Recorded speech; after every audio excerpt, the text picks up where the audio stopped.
우리는 예수님께서 예루살렘에 들어가신 때부터 성금요일에 돌아가실 때까지의 일을 압축해서 기념했습니다. 성지를 들고 예수님을 환영한 데 이어 예수님의 순한 복음을 들었습니다. 원래대로의 복음을 읽으면 더 좋지만 길어서 댁에서 각자 읽어보시기를 희망하며 짧은 복음으로 읽었습니다. 오늘 성주간이 시작되는 성지주일을 맞이하여 매주 나오시는 분들 외에도 반가운 오랜만에 나오시는 분들의 얼굴이 보이는데요. 정말 주님의 거룩한 성주간이 시작됨을 실감하고 있습니다. 진심으로 환영의 말씀드립니다. 저는 최근에 일본의 가톨릭 문학가인 엔도 슈샤쿠의 나의 예수라는 책을 읽었는데요. 이 책에서 엔도 슈샤쿠는 예수님의 일생을 작가적 상상력으로 재구성하고 있습니다. 특히 예수님 부활에 대한 해석 등 정통 교리와 차이가 나는 부분도 있지만 예수님의 삶을 일반인의 입장에서 이해해 보려는 진지한 노력이 큰 감흥을 주었습니다. 특히 제게 와닿았던 것은 예수님의 순환과 제자들에 대한 이야기였습니다. 저자는 한 가지 질문을 던지며 이야기를 시작합니다. 예수님께서 처형되실 때 왜 제자들은 무사했을까? 십자가형은 너무나 잔인한 형벌이기에 아무나 십자가형에 처하지는 않았습니다. 로마 제국은 반란을 일으키거나 제국의 통치에 도전하는 정치범에게만 십자가형을 내렸고 이를 공개적으로 집행함으로써 자신들의 권위에 대들면 어떻게 되는지 본보기를 보여주었습니다.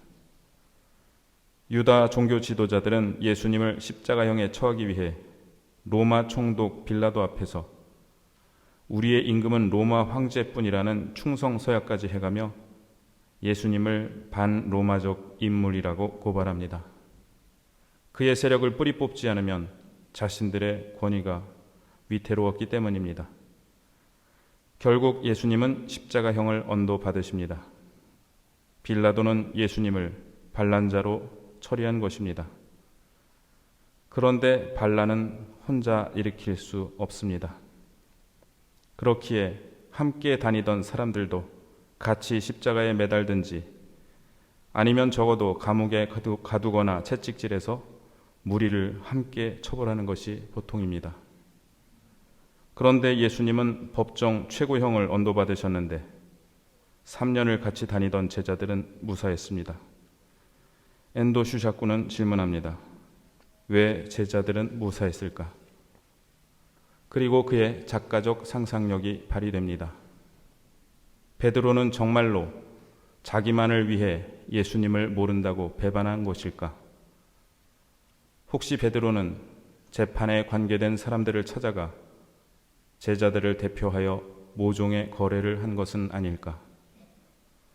우리는 앞으로 저 사람을 모른다고 할 터이니 우리는 이제 저 사람과 상관이 없고 앞으로도 그럴 터이니 우리는 처벌하지 말아달라고 부탁한 것은 아닐까?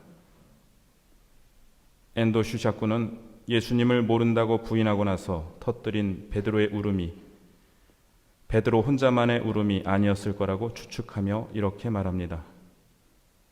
이는 베드로와 유다교 주류파의 거래를 기다리던 제자들 모두의 슬픔을 나타내는 구절입니다.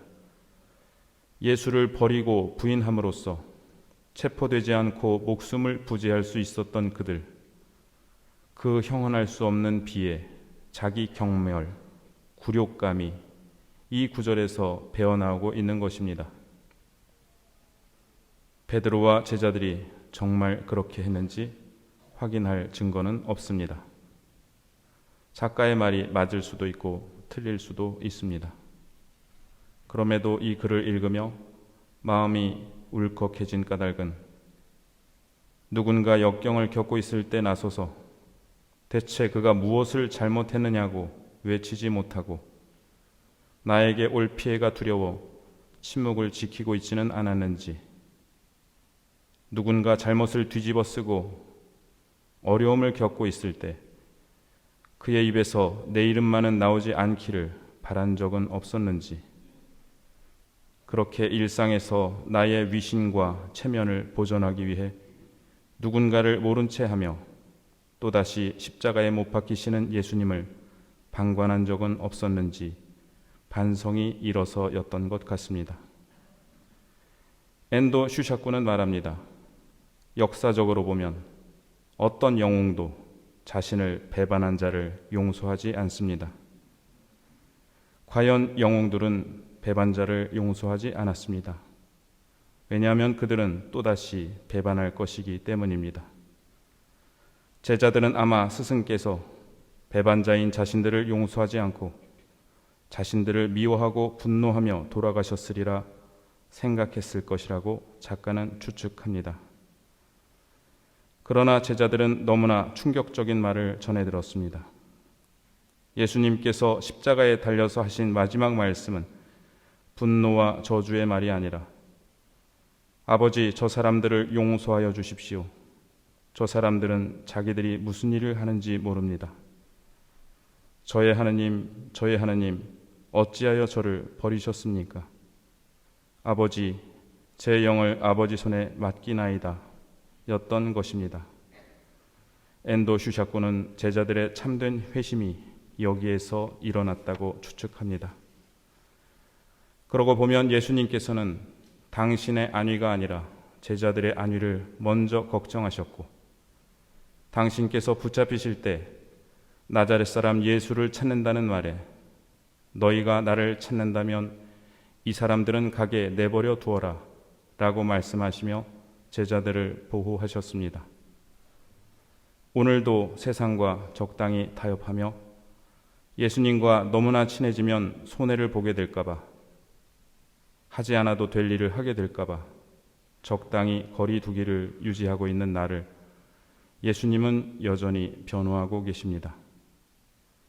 왜 제자들은 무사했는가? 이 질문을 이제 저 자신에게 던져봅니다. 왜 나는 무사한가? 그토록 많은 죄를 짓고 여러 차례 당신을 모른다고 배반한 나는 왜 무사하고 예수님께서 돌아가시는가? 나를 변호하시고 나의 잘못을 당신의 것인 양 짊어지고 가시는 예수님의 사랑에 잠기는 성주간, 예수님 사랑 때문에 변화되는 성주간 되시기를 기도드립니다.